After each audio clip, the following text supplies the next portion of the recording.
folks. T with Mountain Readiness. We are here today with a special guest.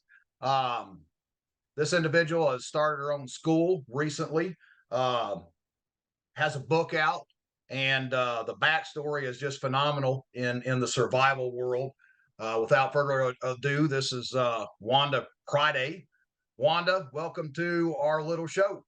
Thanks, T. It's really great to be here. Appreciate it. Awesome. So I actually read a lot of you have been all over the place. I see you studied abroad, even in Australia, the outback, roaming the outback. Now that's some seriously hardcore terrain.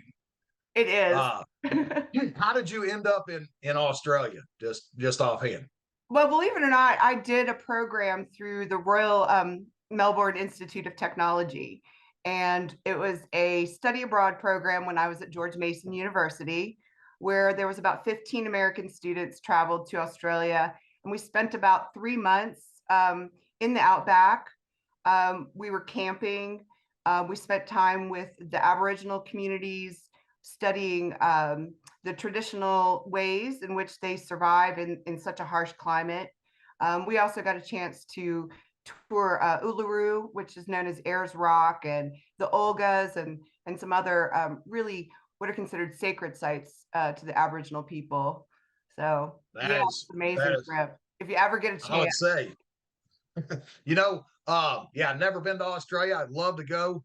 The only thing I really know about Australia is they say that everything there will kill you. That's what I've been told. If you Yeah, go I out can in the remember one outback, morning we had a spider on the inside of our tent, and it was the huntsman, I think. Big guy, very poisonous. Yeah. uh, I believe it. And the weather in itself, flash floods and the weather is just that's hardcore, but that's really neat that you got to do something like that. Also, survival is really just a second nature thing for you, right? You grew up born and raised Virginia, is that Born correct? and raised Virginia. Yep.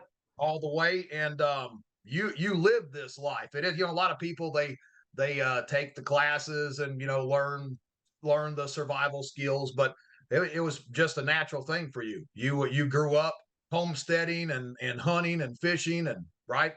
I did. Yeah. My family, my dad and my brother were avid hunters, and they would always take me with them. My grandparents had a sustenance homesteading type farm in West Virginia. And if we didn't grow it, raise it, or hunt it, we didn't really have it. So it was a big deal to go to town. We bought things like sugar and salt, things we couldn't produce on the homestead. But yeah, I have lots of memories of lots of gardening and canning and hot I, summers, processing food. yes. Completely different way of life. I actually grew up in the foothills of Missouri, through the Ozarks, and one thing, and same with us. My father, we didn't have electricity, running water. I mean, Oh, we okay. did the whole primitive thing. And there was one thing that you never did as a child was say you were bored, because that meant splitting firewood, weeding the garden. It was always something work related. Always, always. Yeah, my summers were definitely spent weeding the garden. Right, a lot. But at the same time, the reward of growing up like that, there's no doubt that I've become spoiled in today's modern technologies, being able to flip light switches on and off. Nothing against it, but I sometimes still do miss that. You just feel like you're in control of your own life when you're living like that. You do. And there's a real level of satisfaction at the end of the day when you can look back over the work that you've done, and know that you're providing for yourself and your family and your neighbors. Um, Yes, yeah, and not only it's a that, real knowing booster, knowing that you can do it, not just do it for a couple of days, but knowing you can do it for years. right? So important part of life for sure. So um, you wrote a book. When did you publish this book? And this was self published, It right? was, yeah. This was published in April of 2020. And it was a labor of love. It was a process of probably over about 8 years.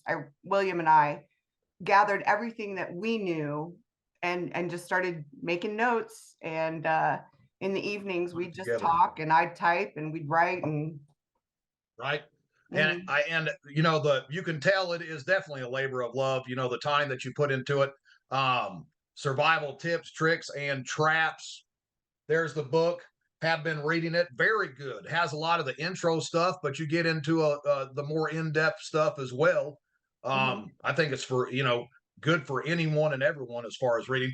The only thing that I found that was wrong with this whole book is it's not signed. It's not Oh, signed at all. well, you know when you'll get that signed. I'd be happy to do that. Sounds good. Mountain Sounds Readiness. good. Sure. And then everybody that's interested, you can get this where? Where can you buy this at? It's available on On Amazon.com. Amazon. Okay. Mhm. And then you'll be bringing these along to the event as well, I would say. Yeah, I'll have copies for sale at Awesome. Mountain Readiness, and I'd be happy to sign them. Great. Great. Yeah, I need a signature. That's my thing. I always get books and then I always want a signature in there. It just makes it more personable, It right? does, yeah.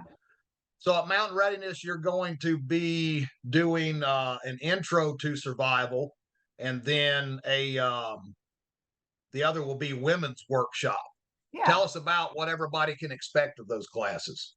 Well, the first class, the Introduction to Survival and Self-Reliance, is really an opportunity for people who may not be familiar with self-reliance or have heard terms like prepper, homesteader, survivalist, bushcrafter.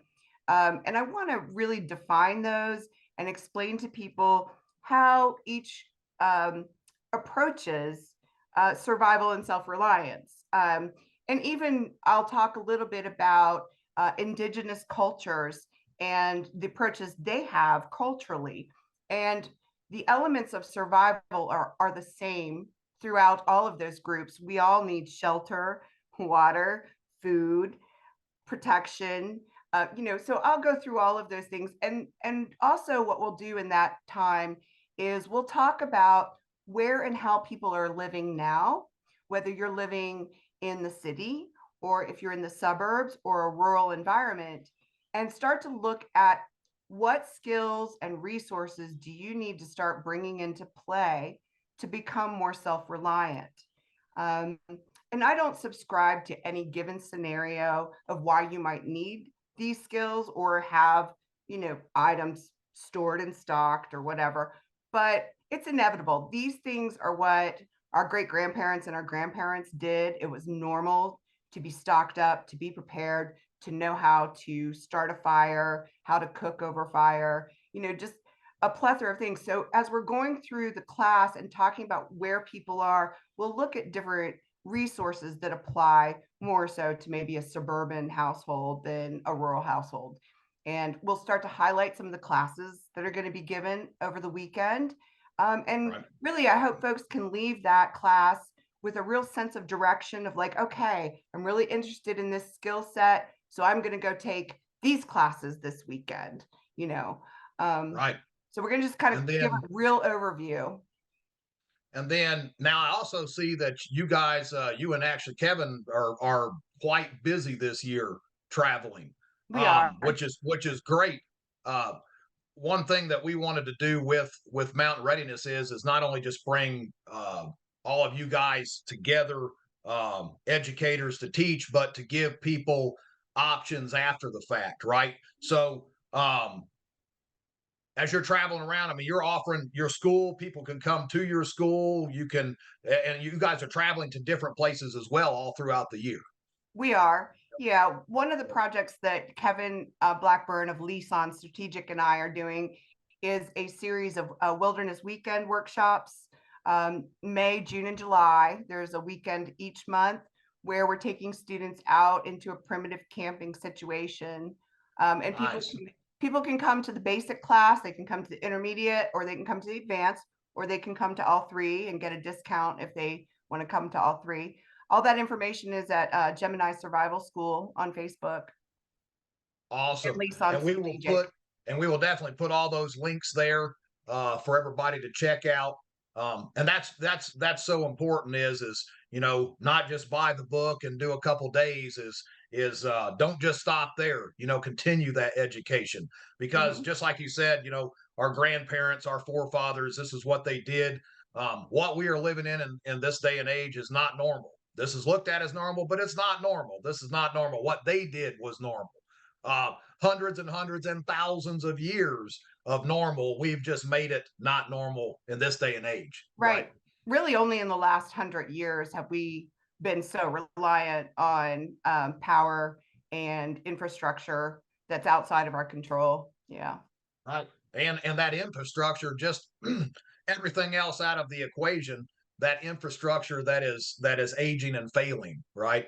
And inevitably, I think these skills will become life and death before it's all said and done. They really could be, for sure. And that's one thing I love about teaching these skills. I encourage people to share whatever they've learned in my classes with the people around them. The more of us that have these core skills, the better off we're all going to be in a situation where we can't rely on the grocery store or the power company or the gas stations to have the things that they've always had. So it's about building community, Exactly. because solo, I think when people think about survival, they think about solo survival, maybe the Grizzly Adams guy off in the woods surviving by himself. Except for the rare guy like that, solo survival is a short-term game. Oh And yeah, it is. long-term survival and long-term self-reliance is really community reliance. Well, I've said it many times, and I think everybody's on the same page. I mean, you can do a lot of things, but you can't do it all. You can't be the blacksmith, you can't be the gardener, the leather worker. You can't do it all. Do what you're good at, but that network, that tribe, you've got to build that community. You got to build that tribe. It's the way it goes. And It everyone is. wants to be the lone wolf, and it does work for a little bit, but at the end of the day, inevitably, you're not going to make it. No, people need people, that's for sure. It is for And you're sure. right, we can only specialize in so many areas. That's it. Yeah. Well, Wanda, I appreciate it. And folks, Wanda will be there with us May 5th, 6th, and 7th. Two classes.